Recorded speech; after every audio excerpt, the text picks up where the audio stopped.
Olá pessoal, tudo bem? Meu nome é Gabriel e hoje eu estou aqui para levar uma mensagem de Deus para a vida de vocês. E bom, o tema da mensagem é Deus, o Pai que nos corrige.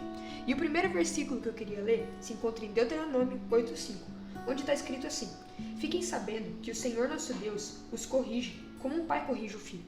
Bom, muitas vezes na nossa vida a gente comete erros, coisas que não agradam a Deus, e Deus acaba permitindo que algumas coisas aconteçam na nossa vida, algumas coisas ruins aconteçam na nossa vida que a gente não esperava acontecer, para que a gente veja que a gente não está no caminho que agrada a Ele. Se a gente não reconhece que a gente errou, Deus vai fazer com que a gente veja que a gente errou. E bom, Ele é o nosso pai, Ele tem permissão para nos corrigir.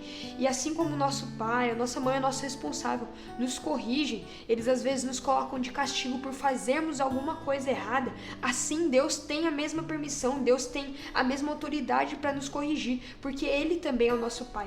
Ele é o nosso pai e Ele nos ama muito. E Ele não nos corrige porque Ele é maldoso, Ele nos corrige porque Ele nos ama. Deus nos ama tanto que não nos quer ver atolados no pecado, Ele não nos quer ver perdido, ele não nos quer ver longe dele, porque o pecado nos afasta dele, o pecado nos afasta cada vez mais de Deus. A humanidade, depois que o pecado entrou na humanidade, Adão e Eva não tiveram mais a oportunidade de conversar com Deus toda a tarde. E o mesmo acontece com a gente quando a gente vai pecando sem pedir perdão. Deus vai se afastando da gente, a gente se afasta de Deus através do pecado, porque o pecado é um mecanismo para nos afastar de Deus, o nosso Pai. E bom, assim Deus vai nos corrigindo por causa do amor dele. Ele muito bem poderia nos deixar lá, soterrados no pecado, cada vez mais longe dele, cada vez mais perdidos, cada vez mais perto da morte, mas ele não faz isso. Ele nos ama tanto que ele não nos deixa lá. E bom, mas há pessoas que querem esperar que aconteça alguma coisa para depois elas verem que errou. Há pessoas que pecam e falam: se não deu nada de errado, tá bom. Se não deu nada de errado, tá bom. Deixa dar algo errado para depois. Não espere a correção de Deus.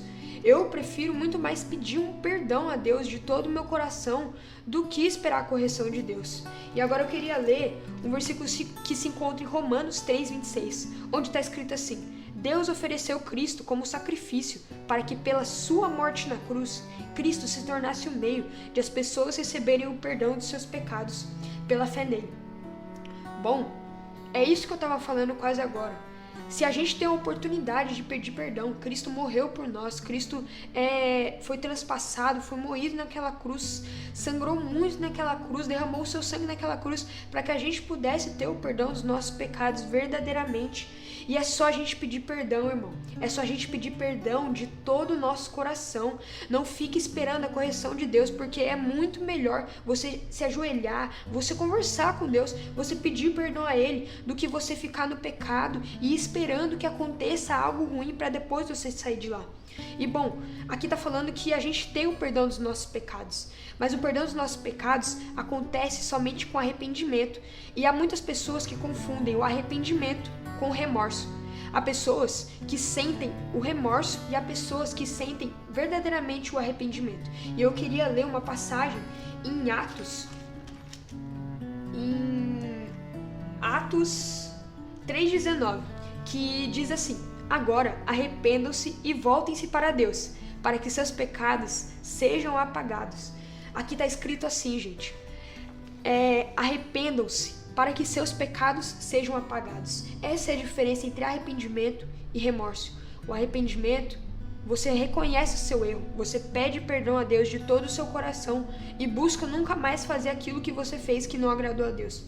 Já o remorso é um pesar na consciência que você sente depois que você peca. É algo que pesa a sua consciência. Você pede perdão a Deus, mas depois você volta a fazer a mesma coisa sempre. Volta no mesmo ciclo de ficar pecando e cai sempre nos mesmos pecados que você sempre pede perdão a Deus. E isso é errado. Há muitas pessoas que acham que só porque Deus perdoa, ela pode ficar insistindo no mesmo pecado. Pensa você, se um amigo erra com você, se um amigo faz alguma coisa que não agrada a você e ele pede perdão a você, se não agradou a você e você aceita o perdão, quer dizer que você espera que ele não faça isso novamente.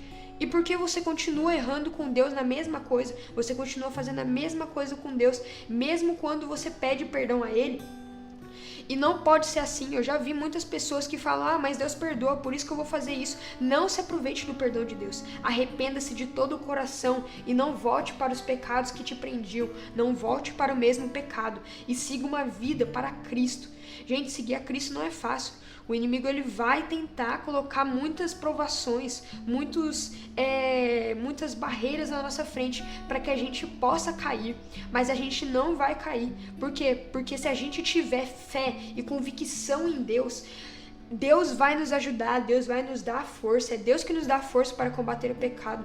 Há uma passagem que fala que Deus não permite nenhuma tentação, nenhuma provação que seja maior do que a nossa força e que Ele sempre nos dá força para vencer as tentações.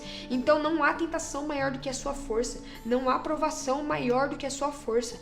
Você consegue vencer porque há Cristo dentro de você. Se Cristo está contigo, você sempre consegue vencer a força. E bom, você sempre consegue vencer o pecado. E bom, era essa mensagem que Deus queria enviar ao coração de vocês. E eu espero que vocês tenham gostado muito. Se vocês foram tocados por essa mensagem, eu peço para que vocês deixem um like, para que vocês se inscrevam no canal, ativem o sininho para não perder nenhuma notificação e para que cada vez mais pessoas possam ser tocadas pelo Evangelho de Cristo. E não pelas minhas palavras, mas pelas palavras do Deus vivo. Muito obrigado e tchau. Deus abençoe vocês.